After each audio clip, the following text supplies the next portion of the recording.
Do you know what this is? You might not have guessed, but it's a sales proposal. These things often take a salesperson hours to put together, only never to be read. Not only are most sales proposals not helping the sale, but in a lot of cases, they're actually hurting a salesperson's chances of closing the sale. Just think, who taught you to write a sales proposal? And did that person learn from someone who had been able to test the world's best approaches? Probably not. Now, as a result of my work, I've had the unique opportunity to work with thousands of salespeople to see what actually works in proposals. And I've adopted those ideas into my own unique proposal creation process. So in this video, I'm going to show you 5 keys to a great sales proposal that closes the deal. Check it out. Number 1, it always comes after a thorough discovery conversation. Now, for some people this may seem obvious, for others you may push back. But here's the key. A proposal never comes before that thorough discovery conversation, ever. This is so critical that I have to make it the first key. You should never give a prospect a proposal until you've been able to thoroughly understand what is really going on.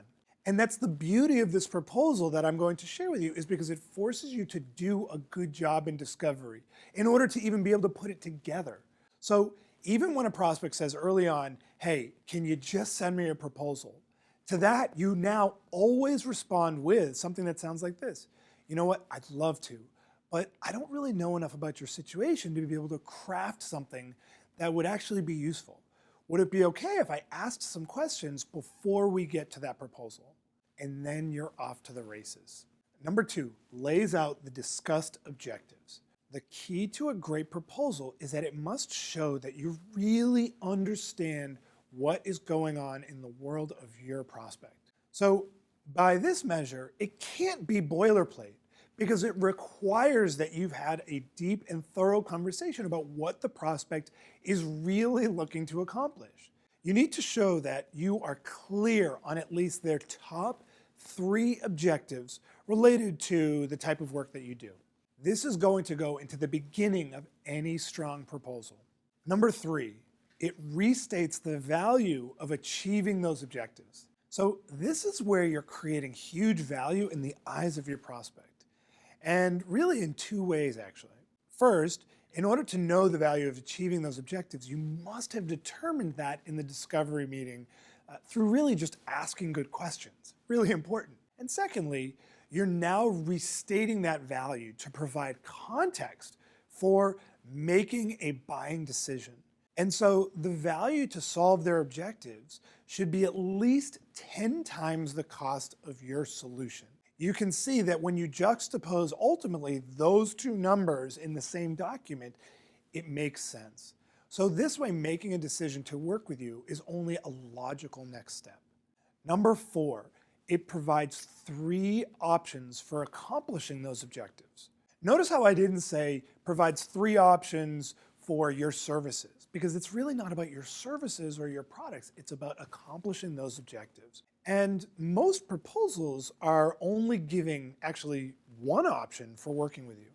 And this is a lost opportunity, because no matter how strong your discovery meeting was and how much research you've done and how much you fully understand your prospect, you cannot read the mind of your prospect. So by providing 3 options for ultimately working together, you are going to first have a more basic option, which is really the less expensive option, but is still profitable to you and solves their problems. Then you have a middle option that would probably be your core offering for the majority of your prospects to ultimately choose.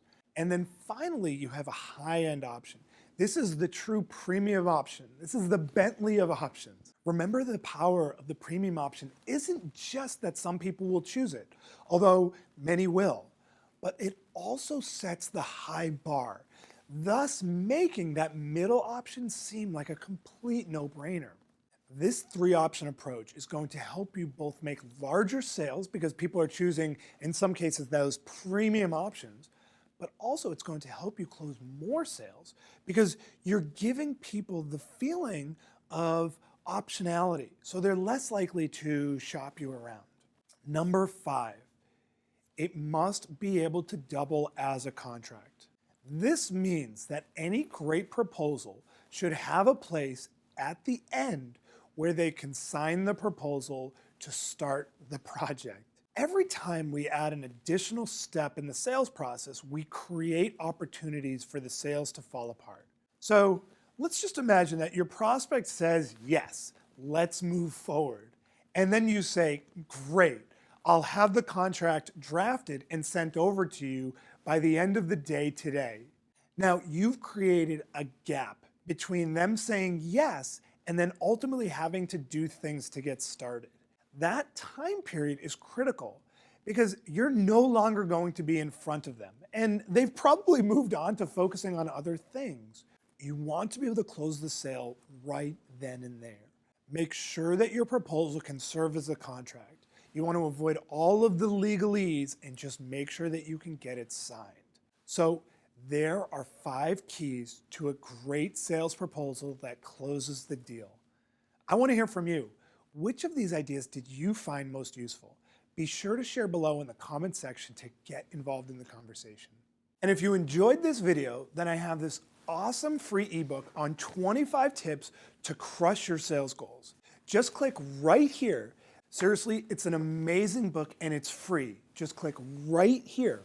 Also, if you got some value, please like this video below on YouTube because that really helps me out. And don't forget to subscribe by clicking right here to get access to a new video just like this one each and every week.